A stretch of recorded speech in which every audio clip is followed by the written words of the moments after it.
श्यामा सिद्धेश्वरी सिद्धिकरण तेरा जाप शुद्ध चित्त वंदन भजन से मिटते दुख संताप ज्ञान पुंज सर्पांबरा सुखदाई तेरा नाम तेरे आराधन से होते भक्तों के सिद्ध काम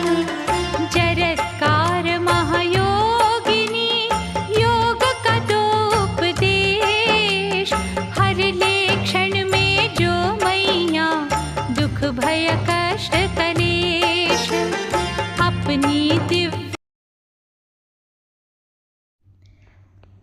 এয়া বহাগ মাহৰ মনসা পূজা ৰাণী চাপৰি মনসা মন্দিৰত প্ৰত্যেক বছৰে 5 দিনীয়াকৈ মনসা পূজা অনুষ্ঠিত কৰা হয় আৰু 5 তাৰিখ 5 মে'ৰ পৰা 9 মে'লৈ